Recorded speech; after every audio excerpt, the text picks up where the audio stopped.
Alex, like, I need help. Like, you need to talk to me for hours and sort this out. Yeah. Oh, how he cracked his neck No. People who are so close to death. Oh my God, this question. Oh, you guys get out of the camera. Stop, there's more.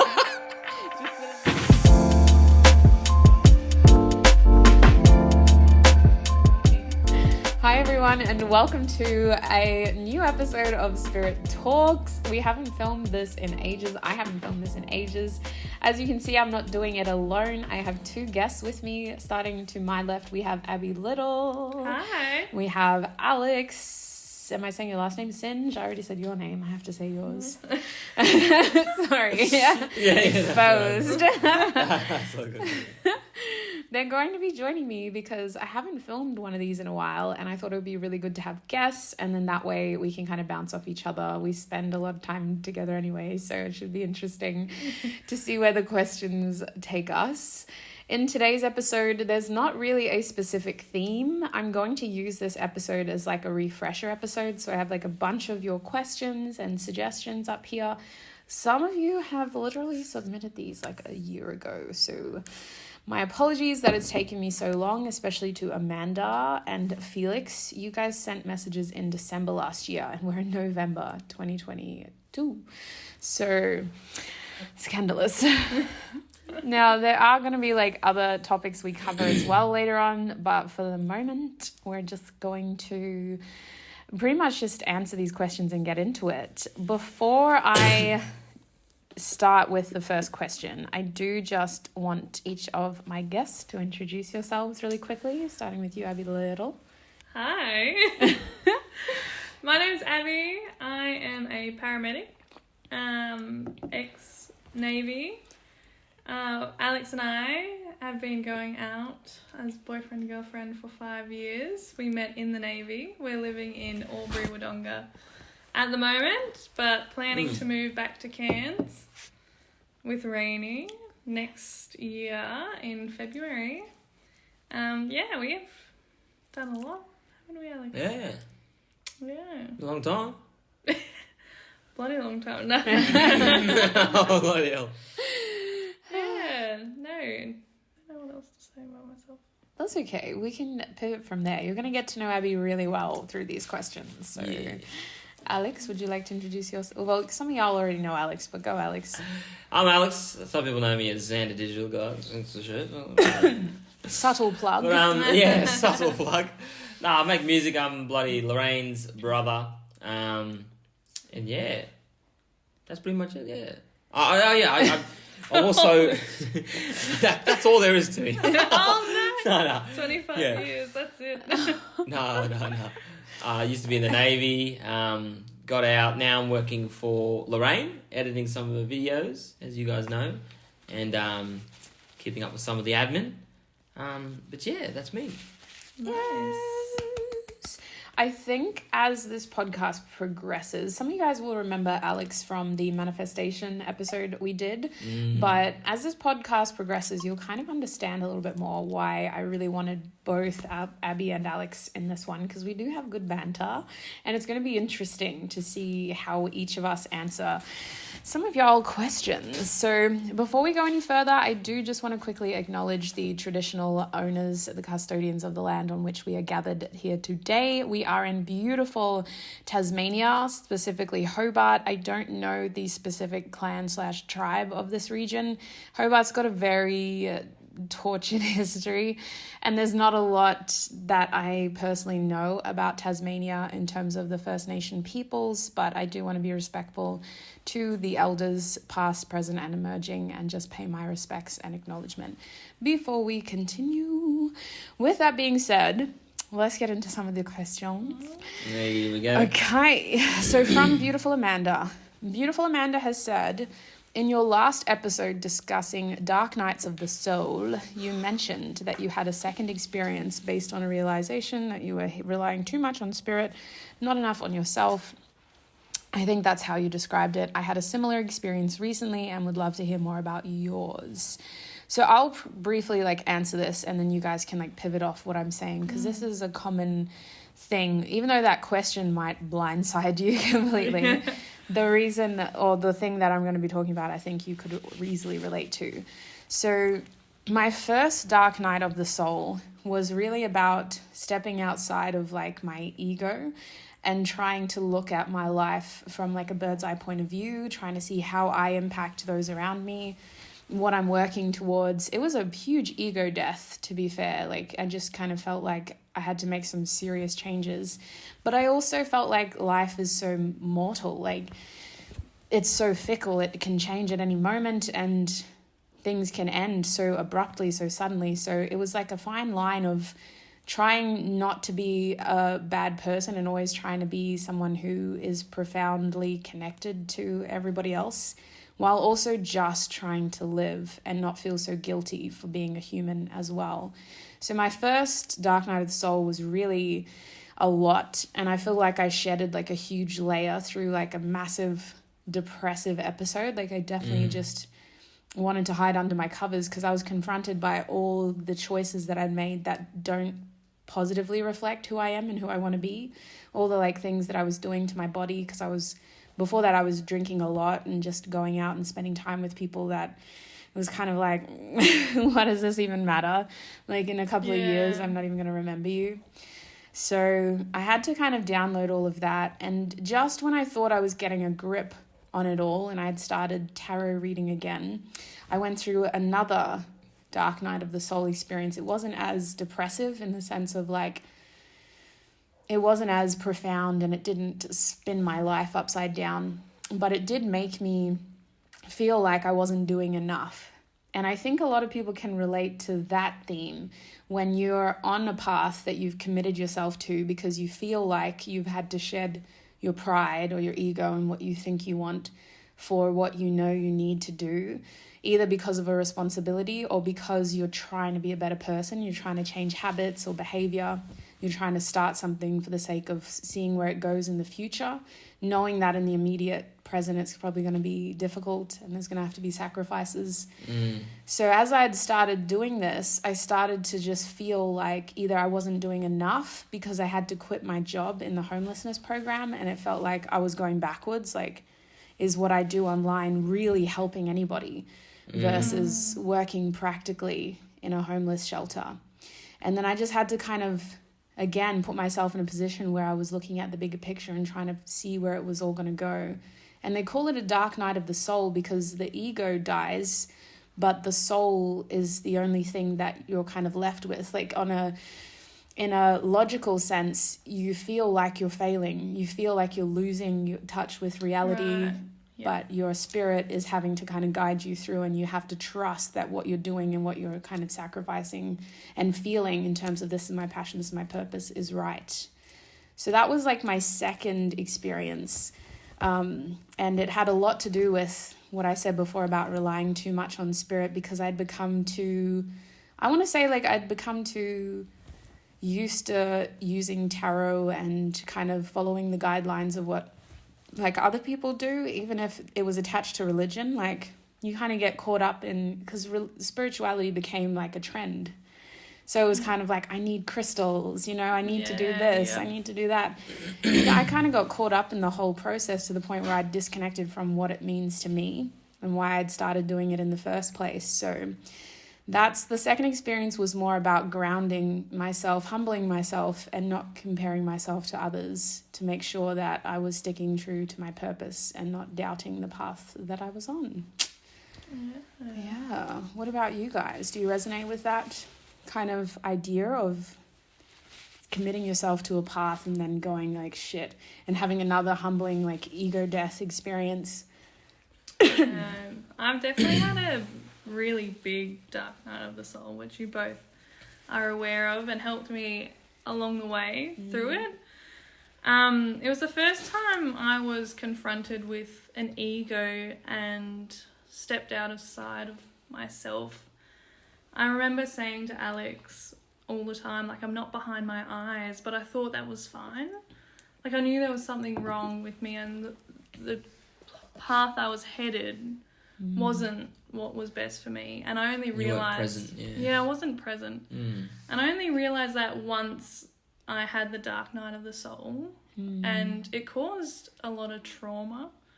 for me going through that, and it was a really tough time. I was really isolated in the middle of COVID-19, which I feel like a lot of people have had dark night of the souls during COVID. Oh, for sure. I'm sure of it. Yeah. And I couldn't go anywhere, be with anyone. I was in a house, really isolated. And I was just struggling. I was struggling so much. And I went on this journey of trying to find out what was going on with me, what was happening. Because my ego died. I was stripped back, like so many layers, stripped back to someone who I didn't even know who I was anymore.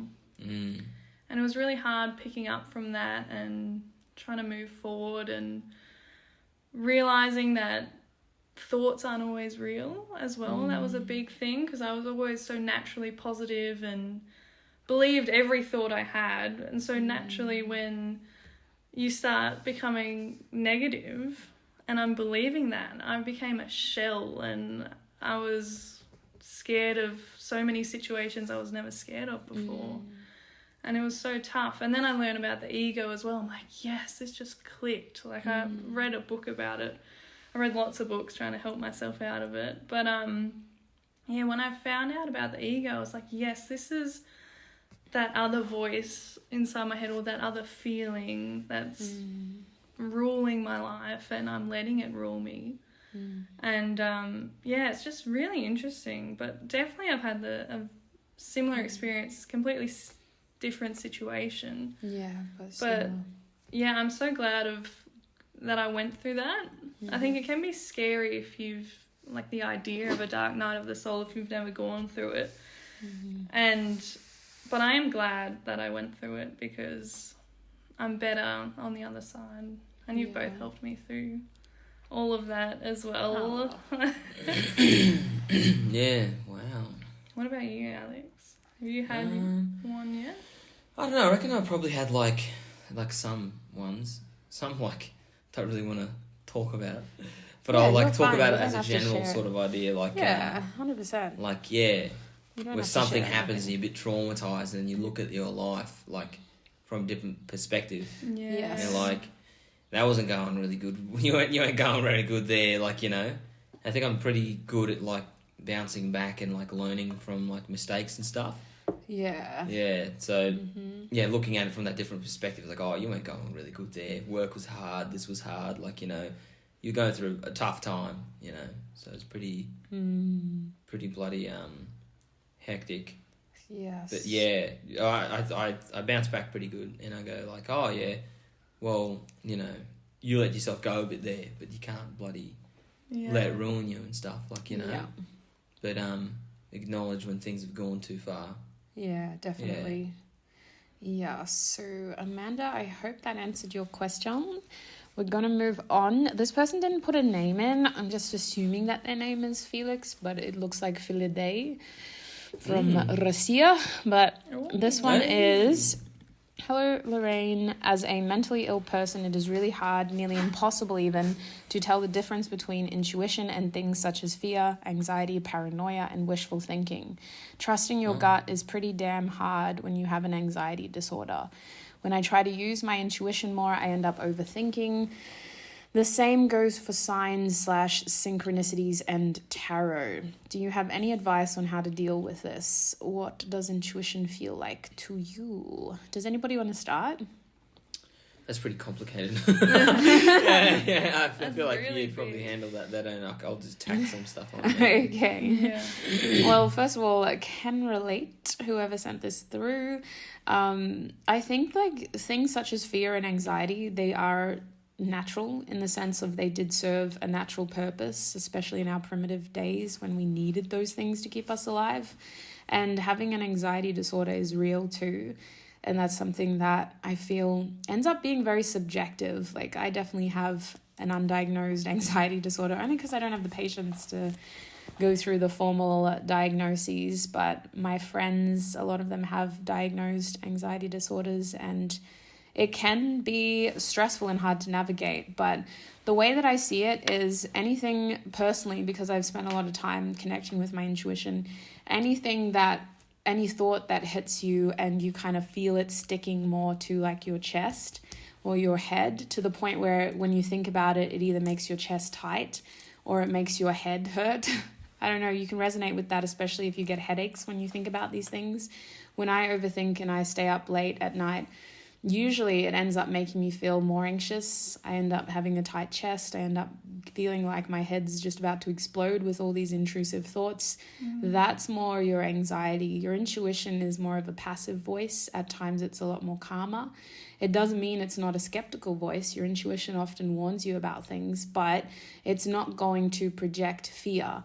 It's going to project caution. So instead of making your chest tight, it kind of makes you stop and your feet get grounded. When I connect with my intuition, the bottom half of my body is more activated. So I feel more still, grounded, and connected. When I connect more with my anxiety, it feels like my feet aren't on the ground. It feels like I'm just floating in my thoughts. And I get very restless and kind of to the point where I can't sit still, I can't sleep. I don't feel settled. Whereas your intuition grounds you and connects you to the moment and encourages you to feel rather than think. Your intuition will tap into your other senses and you'll be wondering how that phrase or that idea makes you feel instead of what you think. Your anxiety will say, well, what do you think about that? What do you think about this? Your intuition will say, how do you feel about that? And it's more of a grounded feeling of connecting to the idea or the outcome rather than just thinking about what it could be and projecting expectations. So it's very much more about following the feeling instead of, because I do say often trust your gut instinct, because a lot of people are more practical and logical than intuitive. And there's nothing wrong with having a good common sense, like a good head on your shoulders. You should always trust your gut, especially when dealing with people if you're unsure about a new experience. But if you do want to connect more with your intuition, it's about feeling the moment and trying to understand what that moment is trying to show you, not just trying to think of like, well, what's going to happen if I do this? What's going to happen if that happens? You can't control the outcome. And so you're projecting the outcome through your anxiousness.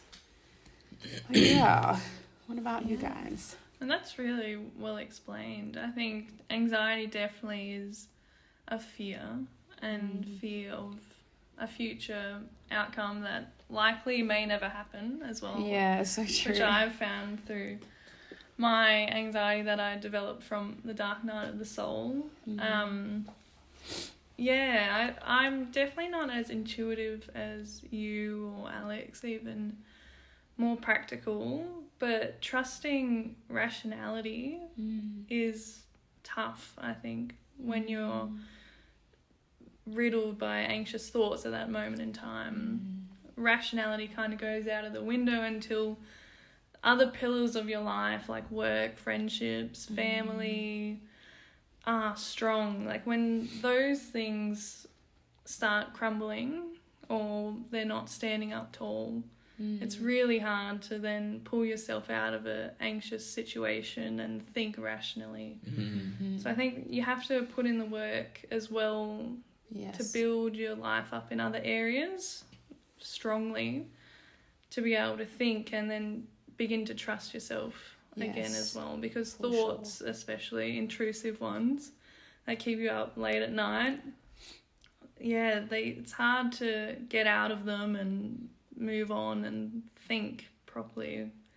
Yes, definitely building that trust is such a good starting point, and you can do that through building the other areas of your life. Definitely. What about you, Mr. Alex? I think it's interesting because like usually, like if I have to make a decision and you don't know if it's like erratic thinking or like, you know, or if it's like, oh, is this actually right, is this like, you know, falling back is like I've always fall back on like my values, you know, because I'm pretty stubborn, and that's the only thing that's like, you can be stubborn and you have things go wrong and you go, okay, you got to go back to the drawing board. But I have my values that I think I'm built off, like, you know, and that I put things in like where it can be in black and white, you know. And so I usually try to pivot off that, and I know that like I can't even put into words sometimes when something's wrong or when something's right. But even when we have conversations and I literally just tell Ab like, no, it just feels wrong. Like something's wrong here. And we'll talk about it for about 5 minutes. And then we figure out, like, okay, that's what's going wrong. And that conflicts with these values, you know? Yeah, wow. So I sort of detangle, like, myself to figure out, like... Why?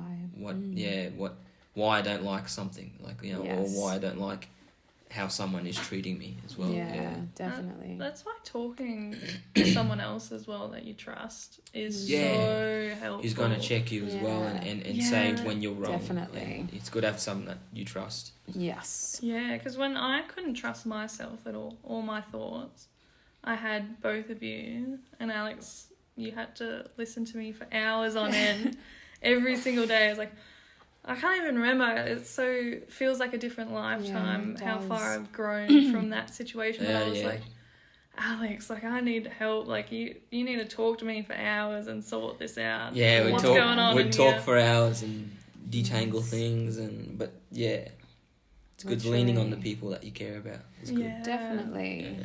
And your community as well is so beautiful and helpful. You are so supportive, all of you. I'm grateful for all of you.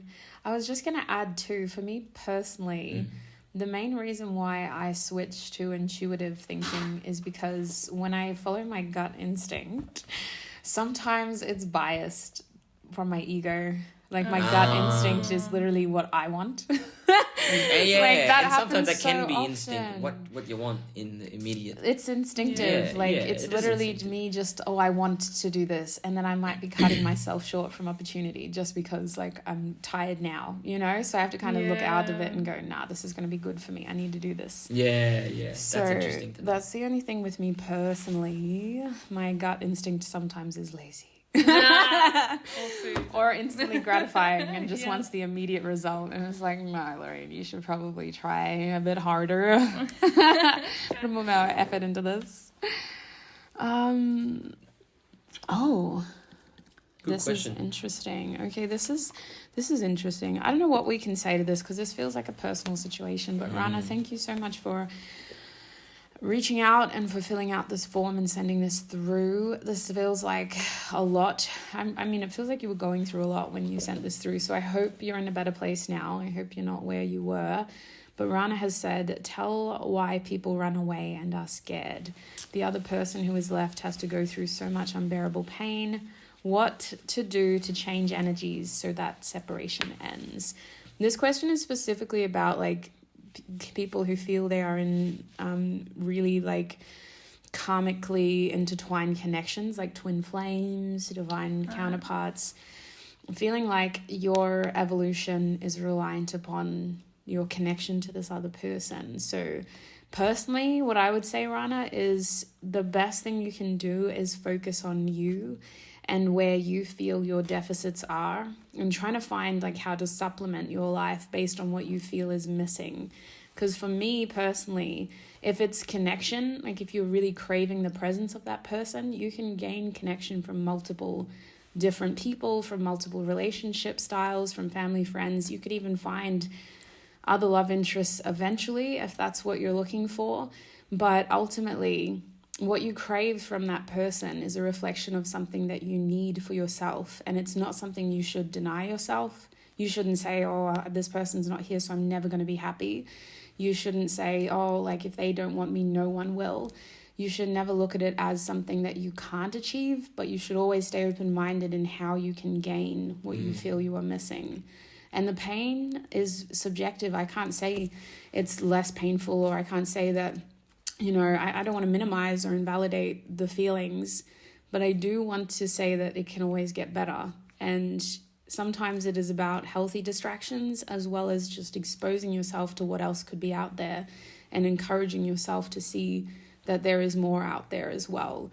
Whether this is about grief, because you could translate that to anything, or someone who is very much alive and just choosing not to be a part of your life. That can always be a difficult pill to swallow, but I don't believe any one of us is meant to have happiness with only one person.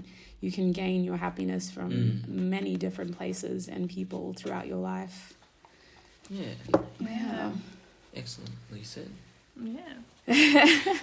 No, that's nail on the head. I did want to say, you can never not get past something, you know. You can always, time will go on. Yeah. Definitely. I think we just get so wrapped up in the moment, especially when it's a painful episode or something that you feel so deeply for, whether that's good or bad. It's hard to imagine how it's going to get better or what could really pull you out of that. But in hindsight, it's kind of like a moment in time, really. Like Abbie was saying, it feels like a lifetime ago now when you were going through that. And equally can relate to when I felt really, really low. It feels like a whole lifetime ago. Yeah. And I think personally what really helped me was trying to helpfully distract myself, trying to find reasons to want to be here and to want to connect and to want to keep going. Yeah. And travel's definitely one of them. We've done a lot of traveling together. This year has been Yeah. crazy. It's crazy. We're only in November and we've done so much. Yeah. Oh It's my been God. good. Making up for all the time we didn't. Literally. We didn't have, together. Yes. Now, I just realized, Sarah, you've literally sent in 3 different questions, but it looks like they're all different, so we're going to read them all. Yeah, look, what it's about, so putting in that contact form. I know. Yeah. Thank you so much Thank for you. putting in the hours. These Yeah. are deep questions too. Ooh. Okay, you're going to like this. What is your view on extraterrestrial beings / life? Oh my god. Oh, yes. Wait, there's more. Have you ever seen or felt these beings? Do you wish to make some sort of contact? Oh my god, this Wait. question. This question's for Alex. Alex, okay, Oh, ready? you guys just get out of the No, camera. stop, there's more. Just sit in the center too. Yeah. You're gonna hold the camera like that too. Let's go, It'll let's just go. be from that angle, the big head and before head Okay, angle. alright. Okay, one more. Do you think we, as humans, are meant to be in contact? Okay. Okay, here we go. So, that was the first part of that was what are my thoughts on it. I think Do you think it exists? What is your view? 1,000%. You know, I think it's a lot more likely that there are other forms of life out there, intelligent forms of life out there, than not 100%. So that's the fact. And then, yes, I reckon there definitely is. I reckon there's multiple civilizations because the universe is so big and massive, you know? It's so huge. You look at each star that you can see in the sky. Imagine someone said, count all the stars you can see. Like, you know? No. No. There's so much more out there, you know? And with some solar systems that are better supporting life than ours, like, you know? So, literally. yeah. So, I think 1,000% on that. Have I seen any, felt their presence? I haven't felt their presence, and I can't confirm nor deny if I've seen any, but I've seen some strange things out there on Her Majesty's Australian ships. That is true. A lot of things. In the Navy. The footage that you see of extraterrestrial life is from defense Yeah. members. And when I was out in the middle of the ocean, I think I was in the Malacca Strait, looked up and you could see all the stars. We had to hold watch at night time. And anyway, I seen this weird looking sort of star that had all these like weird lights on it, and they would always interchange. It was never like a solid pattern. I was like, what's going on here? What's going on? And someone was like, nah, it's this. Like, I went back inside because I was on the bridge wing and talked to the bloody officer of the watch. I was like, sir, like, I see something out there. It looks pretty crazy, like, you know. Like, I was just joking around, like, it might be a UFO. And he goes, nah, that's just a star, like, you know. And I was like, that doesn't look like a star. And I was looking at it in the binoculars. I was like, what the hell?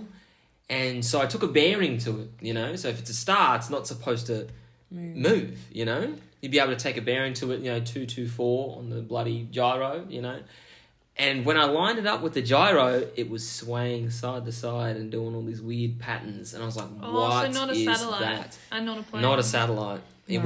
was like it was in the exact same spot. But until I lined something up with it and lined it up with a bearing on the compass, it was floating around. What did it look like?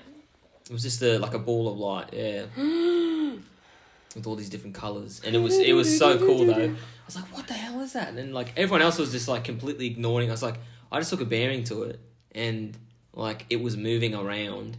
It's not staying in one spot. It's not a star, and everyone's just looking out the window like, okay, what are you doing? What's going on here? Crazy. So Matrix. that's some of my Matrix experiences. 3D. And the next part of the question is, I think it's very interesting. I like to think of things like universally, not like in a strict construct of like, are we supposed to? Are we like, you know, as if, you know, there is one creator with an intention. Like, you know, I think universally, are we supposed to come? Are we not supposed to, or are we? I think it will depend on whether or not the human race actually like can live long enough to be on par with these beings. And actually interact with them. But I think that if that can happen, it's inevitable. We will be in contact with them. Why do you think they haven't already contacted? See, that's interesting. I think they look down at the earth and they see the wars and the disputes that are coming over us already. We cannot come to a unified decision as a world, as a single, as humanity, you know. We're countries, we're not the human race, you know. If they're as advanced as they are, it's because they all worked together. With having that strong, powerful arsenal of technology would mean that they either are all together or one person is dominant, you know. And I like to think it is because they're all together, that advanced. Peace. Peace, pure peace. So I think that they look at us, we can't make a single decision as a unified world. So they're going like, they're not ready for contact, they're not ready for technology that we want to share with them, they're not ready for anything. Like Wakanda. Yeah, like Wakanda. They're not sharing their vibranium. Yeah, because no one can be peaceful. No one can be peaceful. Yeah, with that type of technology. Yes. What about you, Abbie? Do you want to tack anything on? Yeah. Well, I listen to a lot of what Alex tells me from all the research he does about it. He loves it. I love it. But I think, definitely there has to be something out there. But I just don't understand how sometimes we have crashes of this technology. It's like, how are they that technologically advanced to get here and then crash? I feel like there's a bit of conspiracy around Someone typed in the wrong digits in the bloody hyperdrive and they just flew straight into the It was his first day on the job. We all make mistakes. He wasn't properly caffeinated. I think it is interesting. I think we aren't ready for it, and they definitely. I'm ready. We're ready. I think we're definitely not ready for that sort of technology because if we were, we'd use it on each other before anything else. Yeah, wow, that's a good one. That's so true. I mean, personally, I don't know if I've ever said this publicly, but I do believe in extraterrestrial beings. I just think, personally, like, I don't want to meet them because if they're here, they're way more advanced than we are in terms of if they have been around us before. I've watched a lot of conspiracy theories around like different races or different types of extraterrestrial beings and what they're capable of, and that they probably have like cloaking technology. So even if they were here, we wouldn't really know. The idea of the zoo theory, that Earth is just an experiment or a zoo that they come and observe, and they're not supposed to meddle or interfere like we do in zoos. We just watch. So I do think that if they are able to come this far, they're way more advanced than we are, and any contact would either be in their best interest or it would be very, very, very harmful to us, and they would probably want our resources. Because they've definitely got the ability to make contact. So that's another thing. If I always tell these guys, it's like my dream to like explore space. And if I didn't meet you, Lovey, if I didn't meet you, and an alien came down to me and said, "Hey, you can come back when you're 40 years old. You can come back when you're 40 years old, right? Okay. And Alex Sorry. understood that straight away. I'm just going to talk to the guys.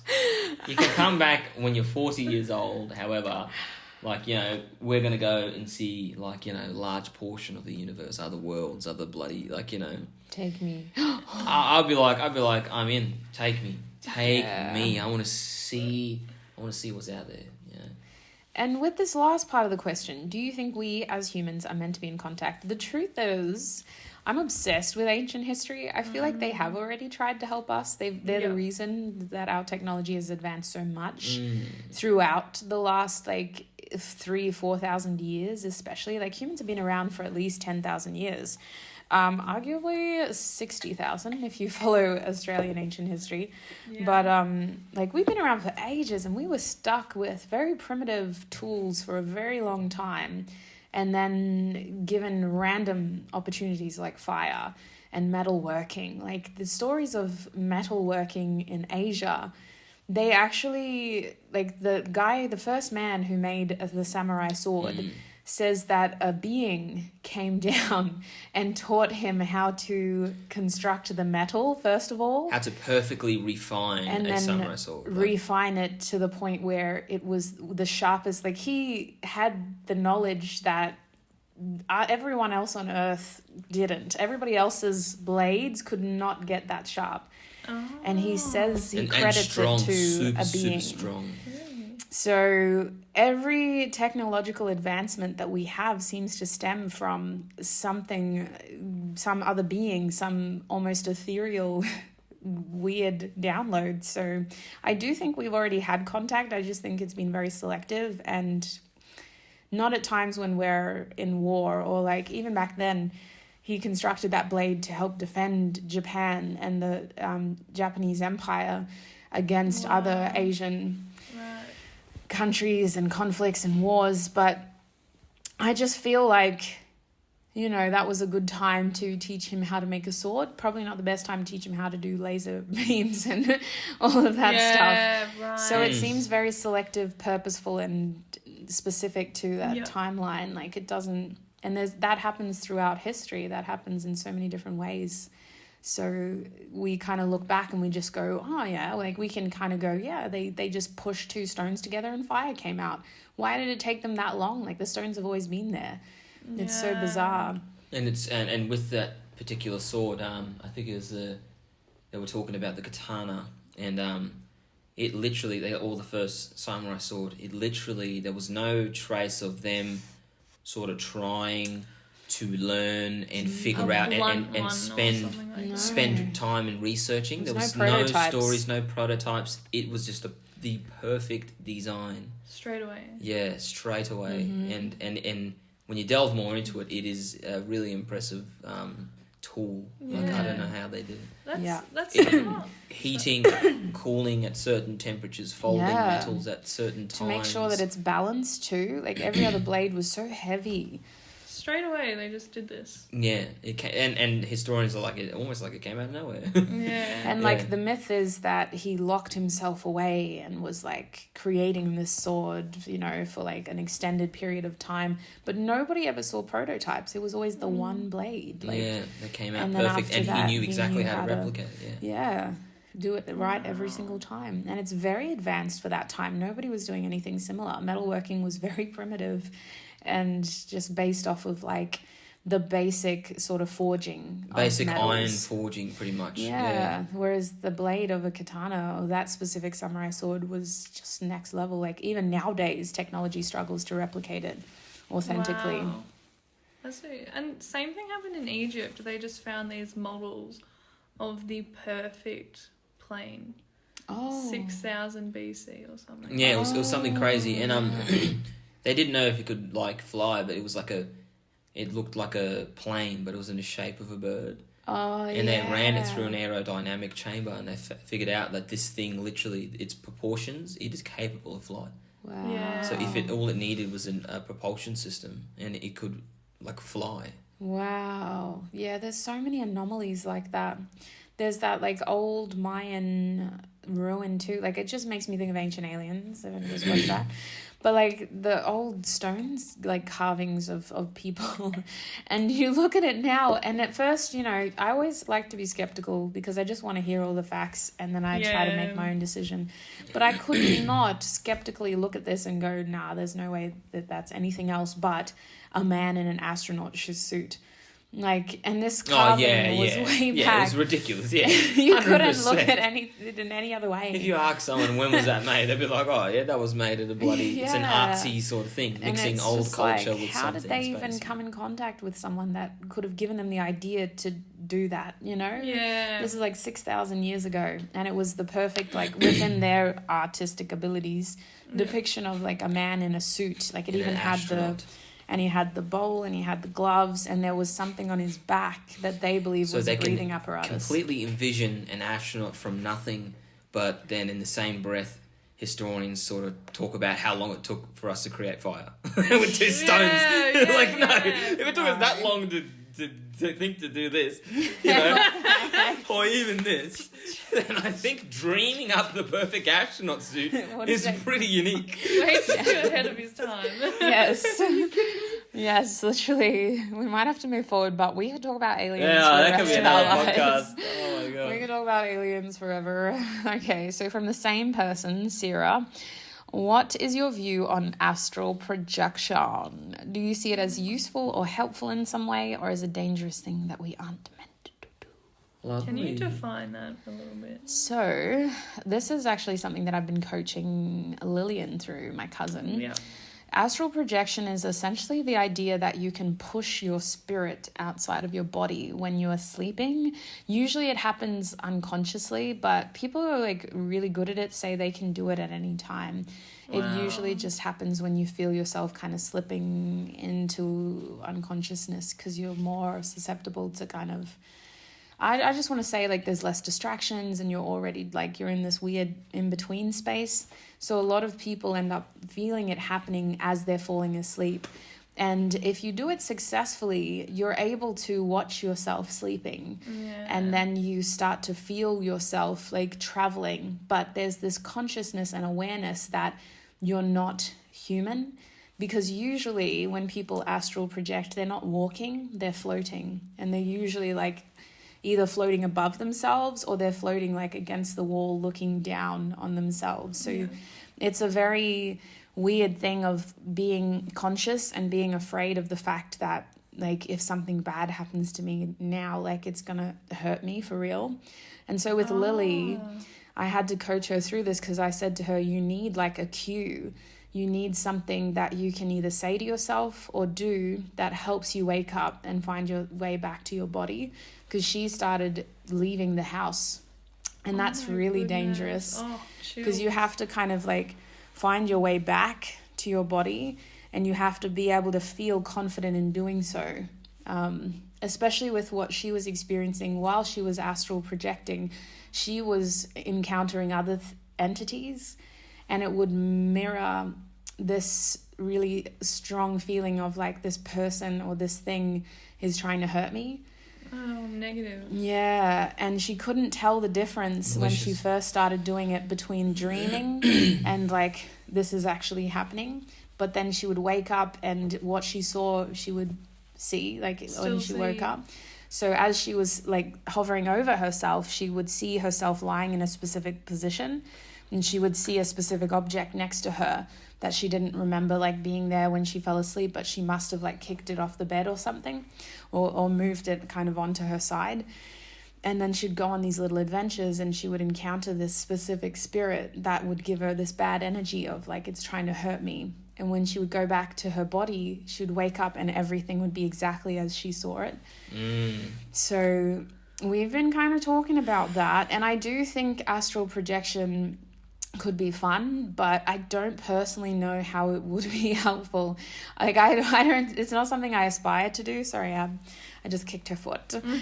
Only because I do think it's dangerous. We don't have any like guidelines. There's no real science on it. There's a lot of personal stories of it going wrong. Obviously, Insidious is based on astral projection. Yes, I was just about to say, yeah. And the idea that when you spiritually leave your body, you're kind of leaving it open, like an open vessel that anything could come into.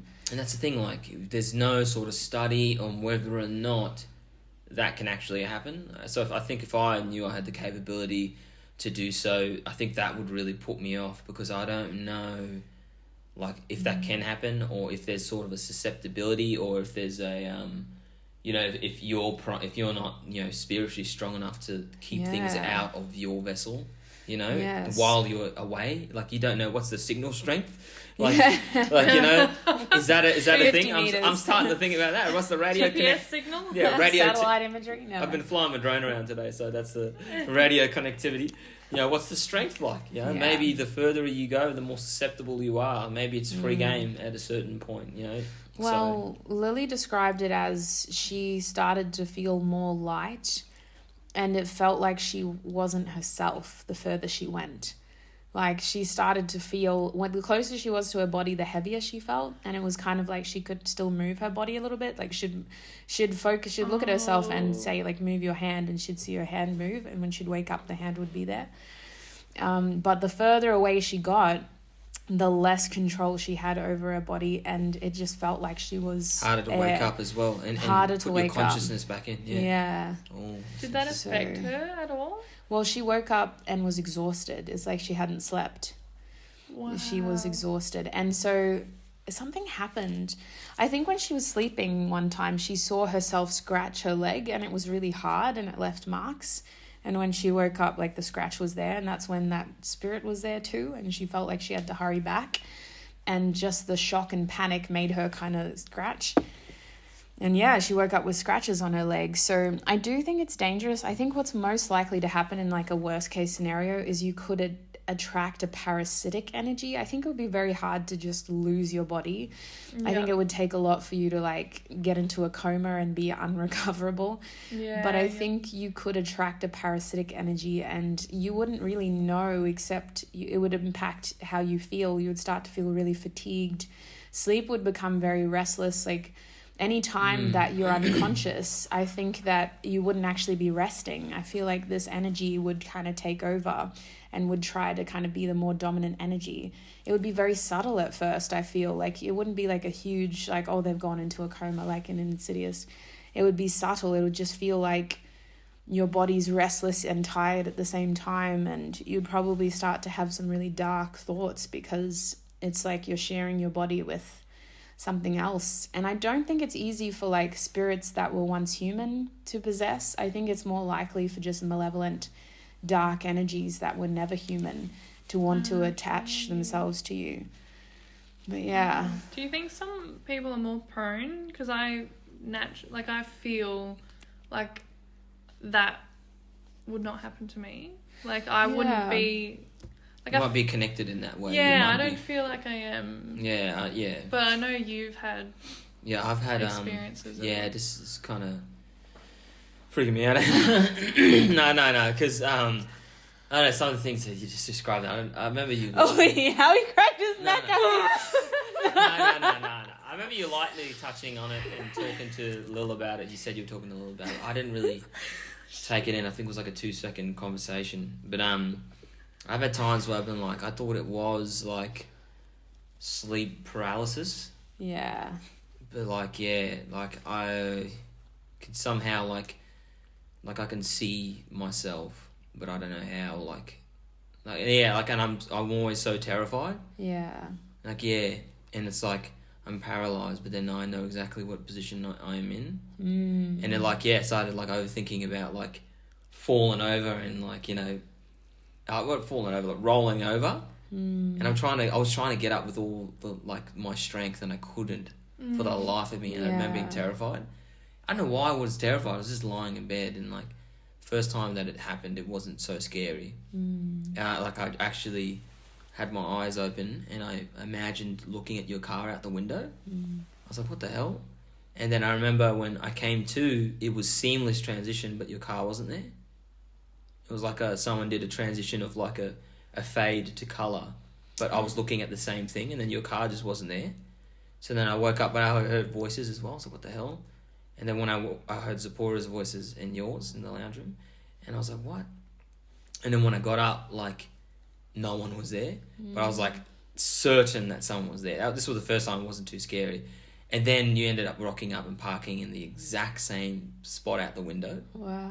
So that was freaky. But then this second time, when I was in Melbourne, Ab left for New Zealand, and yeah, like I was terrified for some reason, like absolutely terrified, and I couldn't move at all. And then when I did, it felt like I couldn't feel the sensations of moving, but I was moving. I was like, oh shit. And then I rolled over, and I was like, oh no, like I'm going to over-rotate. But I was watching myself. Wow. And it's like, oh, you don't do too much. Like you're going to roll over and you can't breathe. Like I was worried about my body like in that respect. Yeah. It was almost like I could like had an awareness like that. And then I woke up and I was on my side. And I was like, oh my God. Yeah. And then I was just so tired. And I just slept in like as long as I could after that. Wow. Yeah. I did want to add that if you are astral projecting and you're like worried of something else taking control, what I've heard from like other stories and just instances that you find on the internet, it's really common when you're younger first. Like you'll experience it when you're really young. That's how you know you're able to do it. It's often like depicted as like flying dreams or dreams where you feel like you can fly. And usually it's not you looking at yourself in bed, but it's you in your house. So like some people usually talk about them running along their street or in their backyard and then being able to fly from like running around their house. And what usually happens in terms of like possession or like something trying to take control of your body, when people are having these dreams, they usually encounter like another energy, but they don't see it as a person because these are like people reflecting back to when they were kids. Yeah. So usually what they see is like they're trying to fly and they look over and there's like a man leaning on the fence watching them smiling, and they're trying to be so sweet because they want what you have, so they're not going to come in scary. But when these people look at the smile, they can feel like something's off. And you know how you can tell when a dream's about to go into a nightmare? Like it starts off really fun and you feel really joyful and then you get that sinking things feeling. Just start getting like sinking feeling, like things just start going intense or experience something. That. And they're looking at this smiling person and they're like, why does this feel wrong? Like, and they may wake up at that moment because like that's scary. But then the next time they dream, that thing will be there again. And it will try to befriend the children in their dreams or the person in their dreams. And it's more common in kids. That's why I keep saying children. But if you do experience it at an older age, you will have had that childhood experience first. And then this thing will slowly start to get to the point where it convinces you that flying is a good thing and you should want to do this. And flying will help you get to new areas and new places. And it's so cool that you can fly. Show me how you can fly. Literally. How far can you fly? 100%. And then this thing will say either, let me fly with you, or can you show me how to do it? And that's them trying to get physically closer to you. So if you let this extra being like literally touch you and go, show me how you fly, or show me how to fly, or can I fly with you? That's the possession trying to take hold, basically. Holy it's shit. Terrifying. 100% I've experienced something like this. Yeah. Oh my God. 100%. No, to the point where like it's controlling my reality. Like I want to try to do it in real life. Like, you know, obviously I know it can't work, but like the egging You're on. Always fine. But what's even more worse is that like in my dream, like it's all of you guys.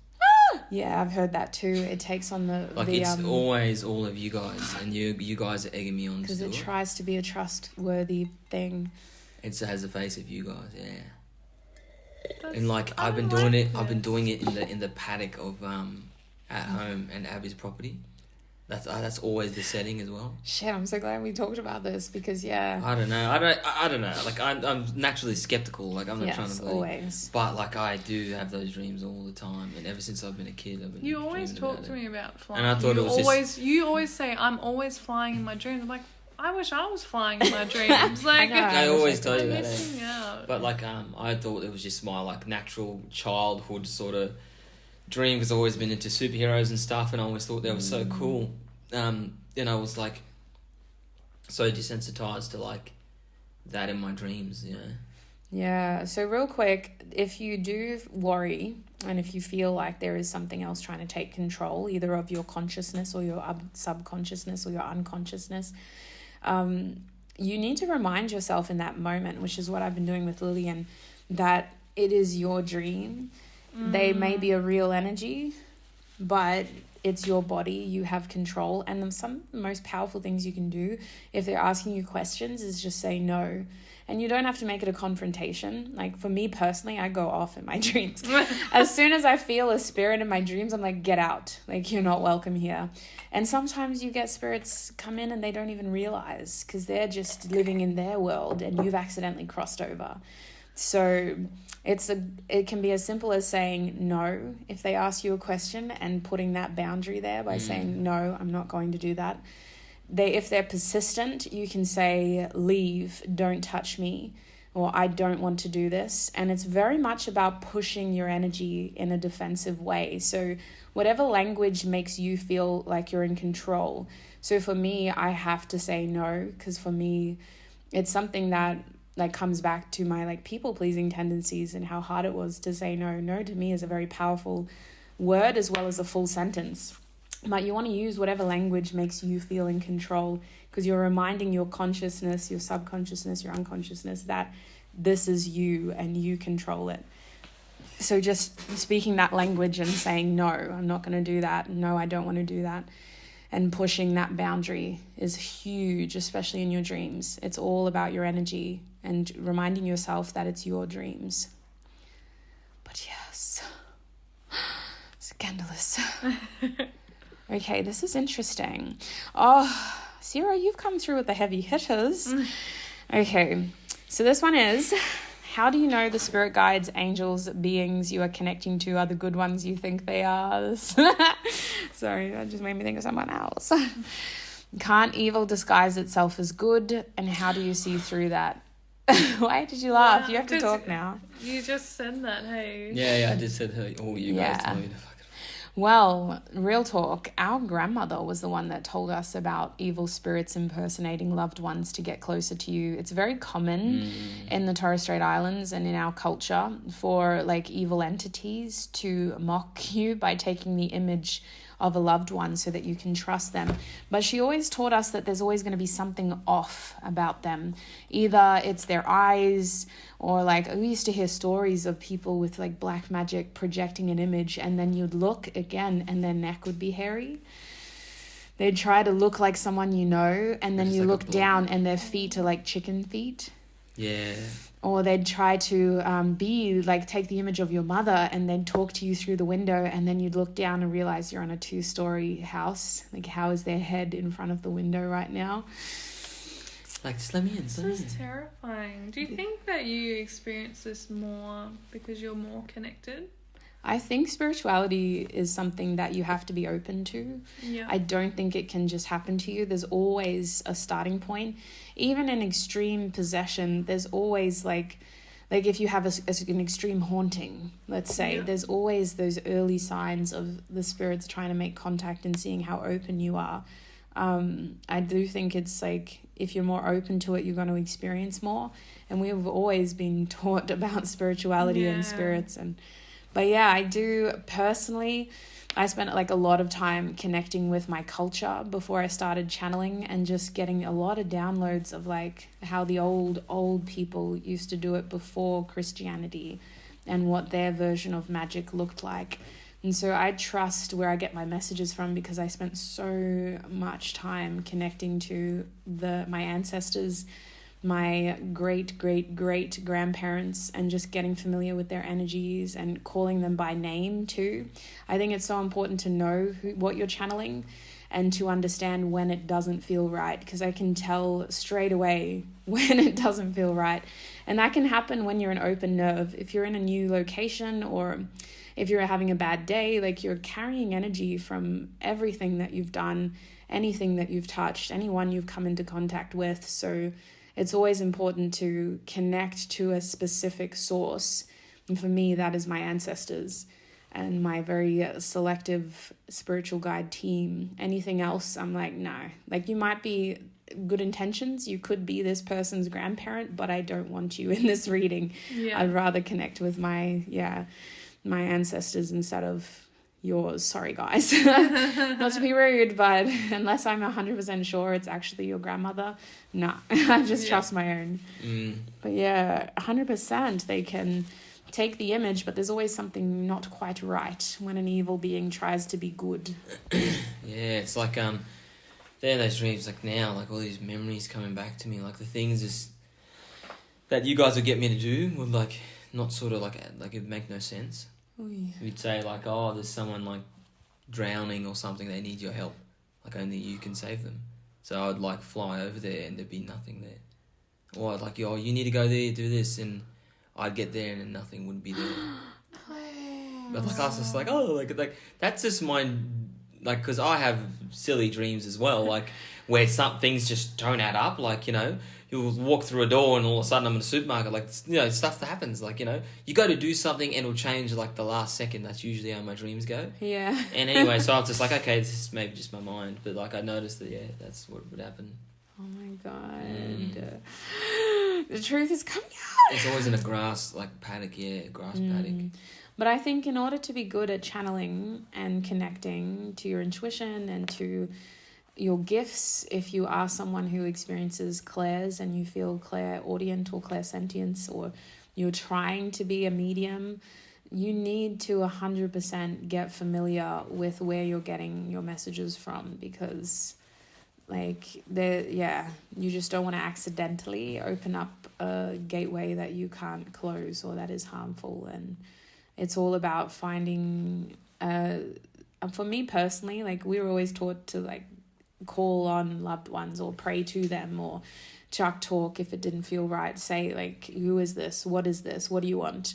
Or get out, leave. In real life. In real life. Genuinely talk, like you'd be the only person in the room, and if you that's heard just how like we were raised to... and you knew it wasn't a person, it'd be like, leave, get out, go away. And that's half like it's like a confidence sort of booster as well, and to get your like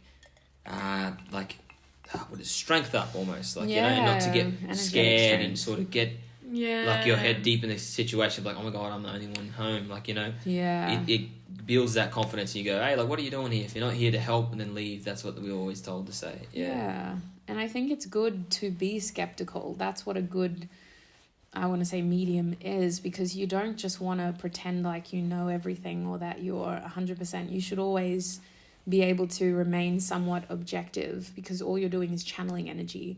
You should never get into the space of like trying to be the thing that you're trying to channel, which is very dangerous. Like when people try to see through the eyes of someone that's been deceased, that's very dangerous. You should always stay grounded and find ways to kind of keep yourself centered so that you're not having to push yourself that far. Be skeptical with what you're connecting to.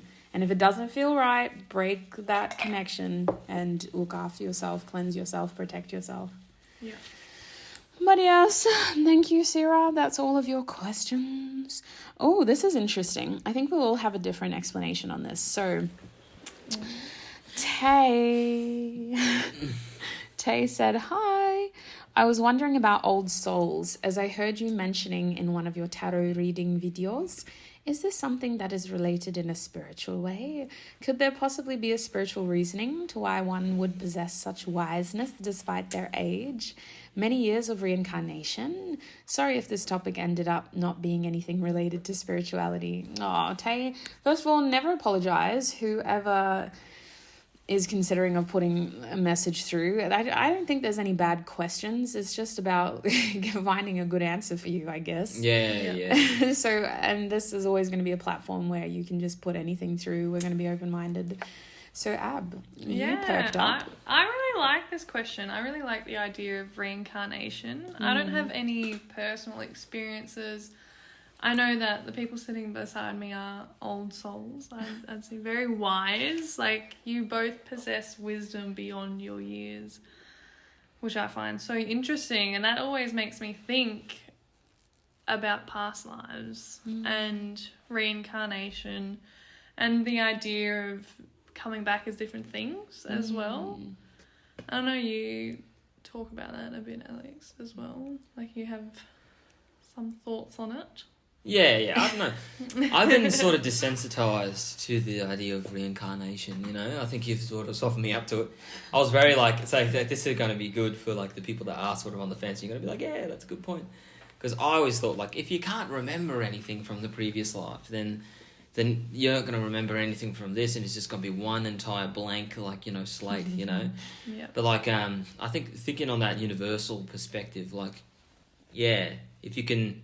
You do age, like the soul ages, you know, you become more like enriched with wisdom and knowledge, you know, that does carry on. And once I sort of put that together and formulated that, I was like, okay, like that is probably more like purposeful to carry on to the next life rather than like, oh, what car did I have in my last life? What steed did I have? You know? Horse 3000. Why would the universe want you to carry that? Like, you know?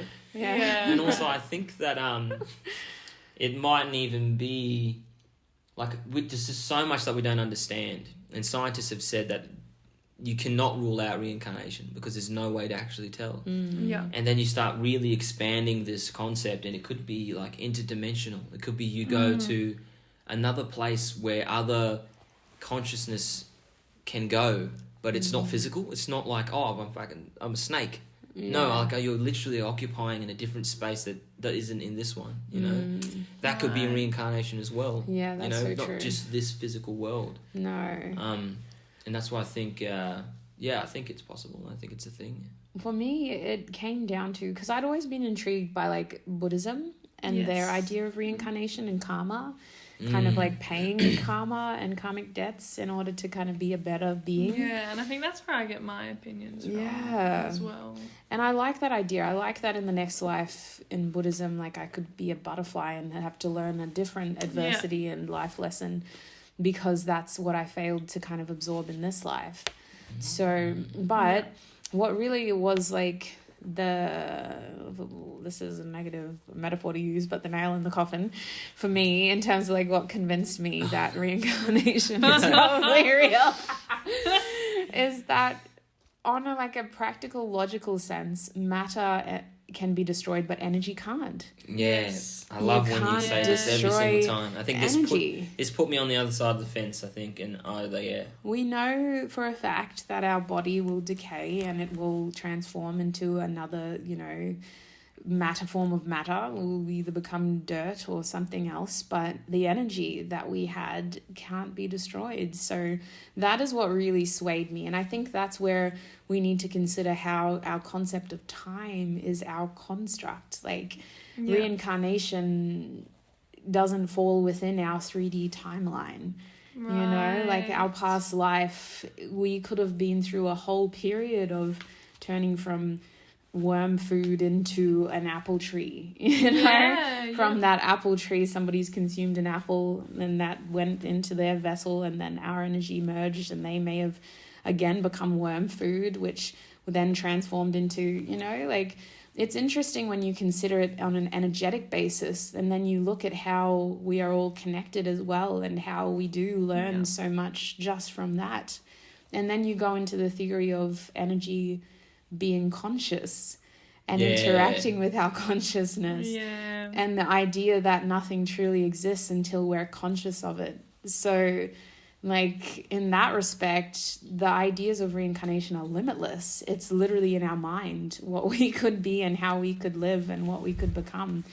So I think like it goes through waves of like different vessels. Yeah, I definitely think that, like that, and that's why I think like it could be another void that multiple consciousnesses like are in there at the same time, and you meet up with them. And, like you know, this idea of heaven, and when people are close to that light and they come back and they say like, I felt the presence of someone that like I know, like I felt really, really calm. Like, you know, I think that they were so close to that barrier, and that there's this void, like, you know, that the consciousness and energies can go. That transcends this world, you know, maybe. And that's what I was going to touch on, is these personal experiences from people who are so close to death. They say how they went somewhere and they didn't feel restrained in their body or mind. It was just pure consciousness, peace, and happiness, like abundance of happiness. And I really like the idea of reincarnation. I'm always skeptical about everything. I can see the different sides to everything.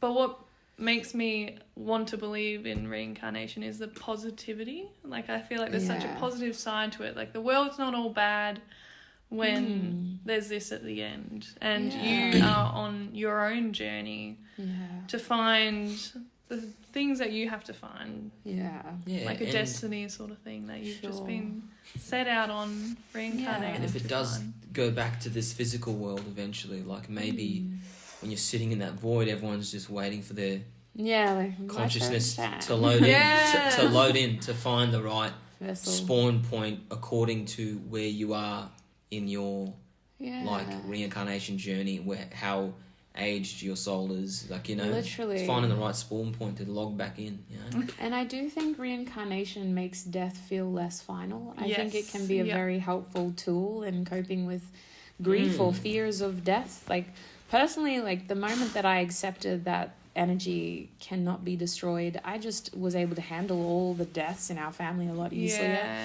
And my own, like, whenever it happens, like, it was kind of like, oh well, like, at least I can look out and watch over those that I've left behind whenever that day comes.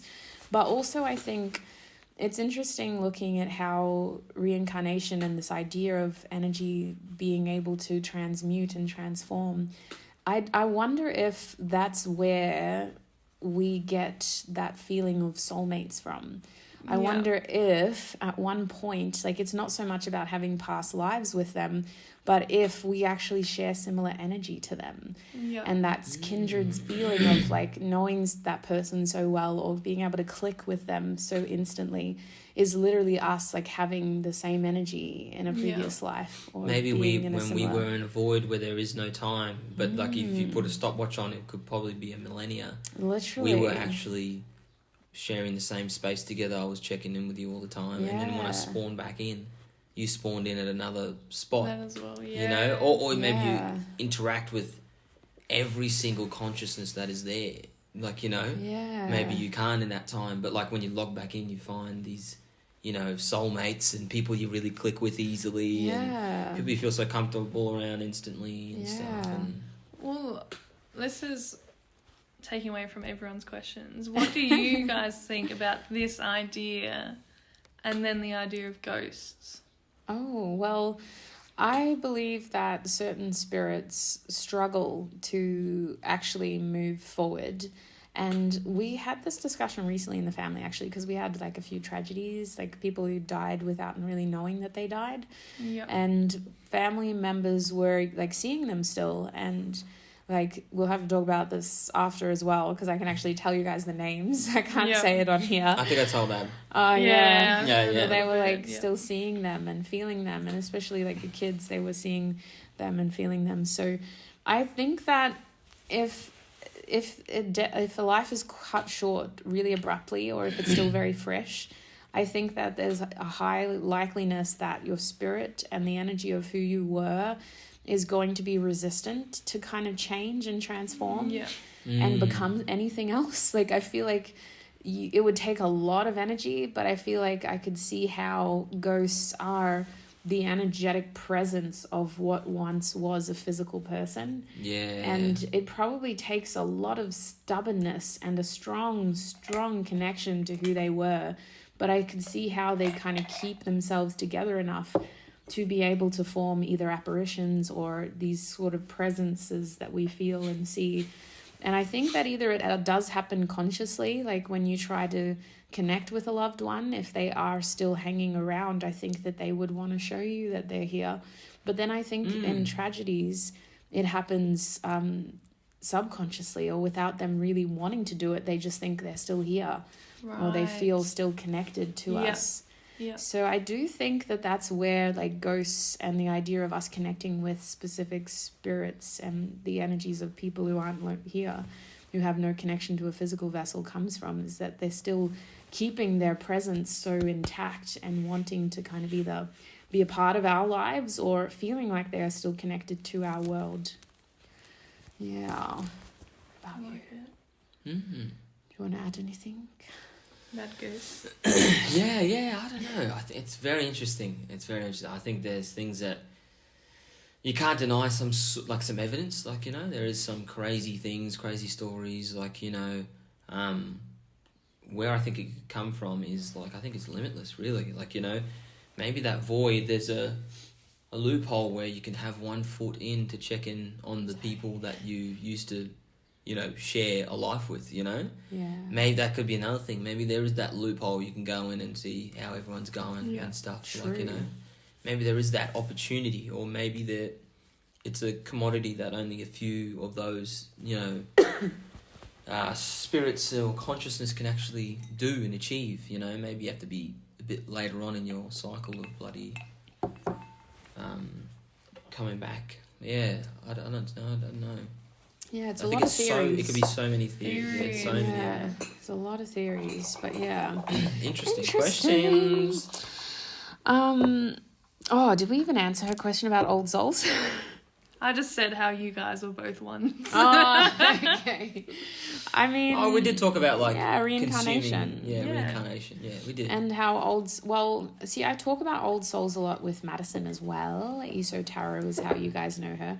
But Madison and I talk about this a lot. And I just think, when it comes to old souls, it's a combination of, yes, definitely walking the earth before, having that consciousness of, I've lived life before and I've had a life before.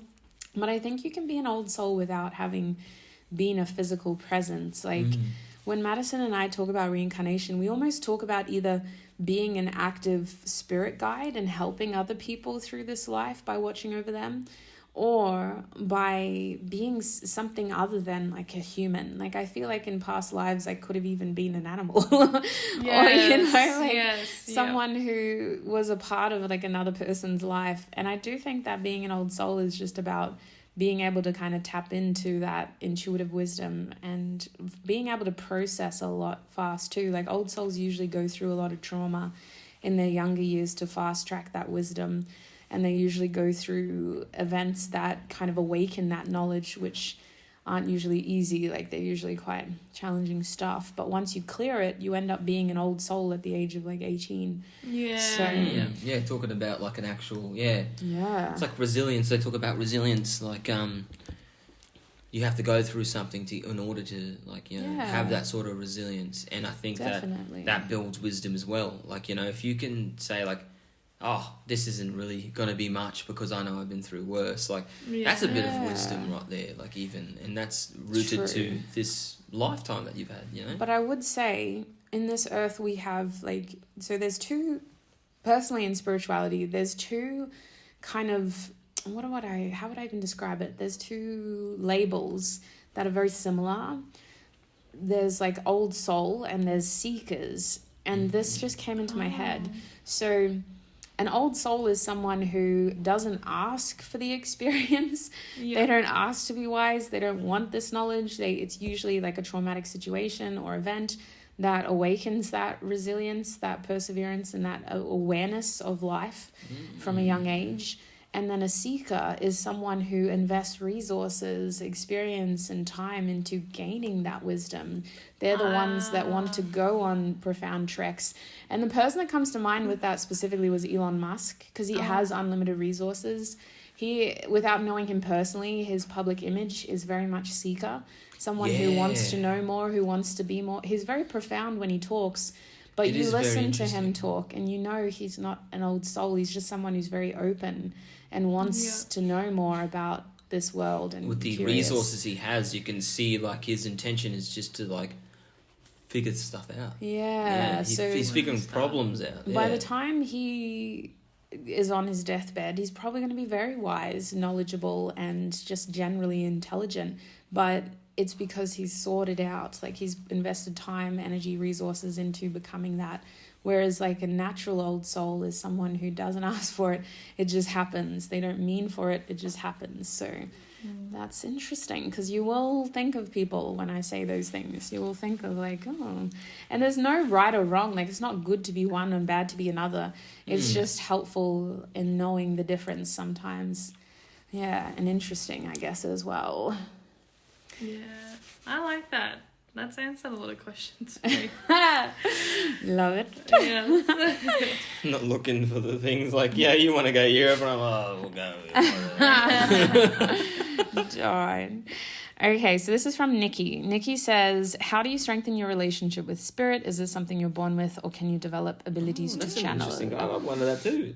Well, I mean, I think being open to spirit is about being open to spirituality. For me personally, spirit, everyone has a different, definition. I see spirit as like our collective consciousness, and I channel messages from the collective energy through my spiritual team. So through my angels and ancestors, my specific guides who I work with. But the messages come from our collective energy. That's what makes tarot accurate, is this theory and this idea and this knowing that we're all connected to each other and that we share that energy. So strengthening your relationship to spirit is ultimately about strengthening your relationship to self, because you have to be able to trust the messages, the feelings, the energy, and you have to be able to know the difference between what you want versus what is an energetic download and what you're kind of picking up from when it comes to that intuitive collective message. So it's a lot of self-awareness and just being more connected to self, as well as being open to channeling and downloading those messages. So tarot is like a tool for divination, but you don't need it technically. It makes it easier to get messages, but anyone can download messages. And going back to Madison, I feel like I had to mention her again. She gets a lot of downloads without having tarot. When she gets into the right space, she can intuitively pick up on a lot of things. So you can use divination tools to develop your abilities. Things like tarot, even astrology is technically an intuitive practice, but I would say like scrying or runes or working with the tissue box messages, for example, anything that helps you see specific words or kind of get a specific message from. That's why tarot cards are helpful, because they're very diverse. You could look at this card and go, this is what I'm intuitively picking up on. Can be very helpful. And then connecting to your spiritual team, like we were saying before, is as simple as just trying to figure out who they are. You can open dialogue with like being conscious. You don't have to kind of just close your eyes and be like, who are you? You can literally say, if you feel an energy, who are you? Give me a sign. And it is very important to protect yourself when you do that, because you don't want to accidentally open the wrong portal. So I encourage you to look at my protection podcast, because we're not going to talk about that here. It'll be a long conversation. Yep. But yeah, did you guys have anything to add or ask? No. No. It. Subject matter expert. Yes. Just in case, you never know. So Mai says, do our twin flames spirit guides communicate with our spirit guides? What would that look like? If you believe in the twin flame, what would that look like? If you believe in the twin flame theory, then their guides, your guides, are definitely connected, because the idea of a twin flame comes from one evolved being so full that they split into two separate energies, and from those two energies reincarnate into two different vessels. And that is what a twin flame is: two whole people from the same energy, basically. So your spiritual team would be very similar, if not the same, and very connected. And I think that, what would it look like? I don't think we're meant to know, in the sense of, I can understand that this message is probably stemming from you wondering what they're doing and whether dreams you're having of them is what they're having of you. But a spirit guide and a spiritual team is tailored towards your individual experience, regardless of whatever soul tie you have to that person. You're going to make choices differently based on your free will. So I think that when spirit guides connect, like say I do something with Abbie, her spiritual team might be saying like, hey, what's going on with Lorraine? Lorraine is kind of influencing Abbie in a weird way, but there's no judgment from that realm. I consider our spiritual team to be a part of a realm where anything of the ego, like judgment or bias or just anything that might come from a place of ego, doesn't exist. It's all about energy, and it's all about connecting to the purest form of energy, which is joy and love. So if they do communicate, it would be to try to direct us back to that purest form of energy, or to help siphon through some of the heavier energies that we naturally connect with. It wouldn't be a conscious conversation. It would be more of like a connecting energy of like, okay, well, this is happening. Like these two are spending a lot of time together. What do we do about this? How do we...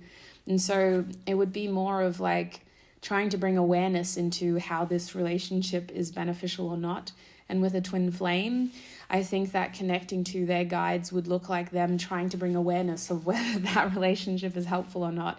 And that could be very intuitive. You could just be having dreams of running, and it's because what you're in is not a helpful situation. So I mean, it's a very interesting question, and it's a very complex answer, but that's the best I can do without knowing more about your situation, if that makes sense. Yeah. Last one, advise on how to effectively harness your gifts and find out what they are. Oh, Sarah. Oh, that's pretty interesting. Miss Sarah. Your name pops up all the time. I mean, first of all, I don't agree with labels. I think labels can be helpful, but I mean, if they help you identify what you feel, absolutely. Like look into the clairs. There's at least 5 different clairs, as in like clairvoyance, clairaudience, clairsentience. I think there's clairoral, but it's more about like hearing things and smelling things. But anyway, if that is helpful, absolutely look into it. But I think like labels can be limiting, and even in our spirituality, like our culture, we don't really label things beyond like white magic and black magic, things that are helpful, things that are harmful.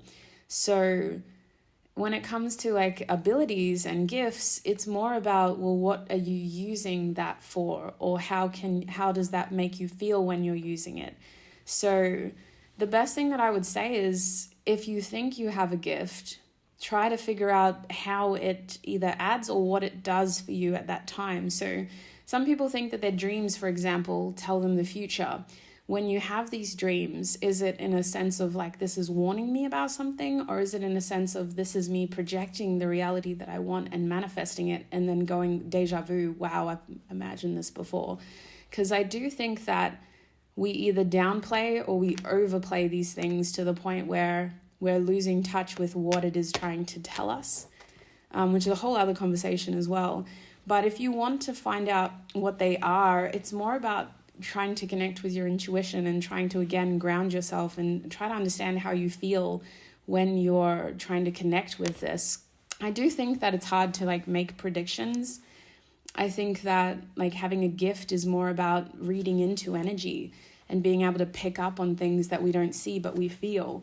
So really harnessing that is about connecting more with what you feel and realizing that you can have that sixth sense where it's not something you touch, you smell, you hear, you taste. It's something that you just feel in your vessel. So, and then seeing how that plays out. Because some people will hear a noise and they'll go, nah, there's something off about that. Because it's their intuition telling them that wasn't a real knock, or that wasn't a real whistle. You know, something peaks in you. Even if it's like a clairvoyance where you see something happening in your mind, there's a feeling attached to it where you know you're not just imagining, you're not just dreaming or fantasizing. So connect to that feeling and then go from there, basically. Yeah. Nice. I think that's all I have to say. Does anybody else have to say anything? No. I feel like I did so much talking at the end. That's all right. Oh, but thank you so much, everybody, for tuning in. Thank you to my guests for being here. We definitely broke some walls. No, we always have these yarns. Yeah. Yeah. I can't I can't pretend like this is the first time we've done No. this. But anyway, thank you so much, everybody, for watching our revival session of Spirit Talks. I do plan on making more episodes, so if you do like this, make sure you subscribe or you follow the podcast on Spotify, iTunes, what else is there? Google Music, Amazon, to stay informed of future episodes. Thank you in advance to Zander Digital for editing this. And we will connect with you in another video. Bye. Bye.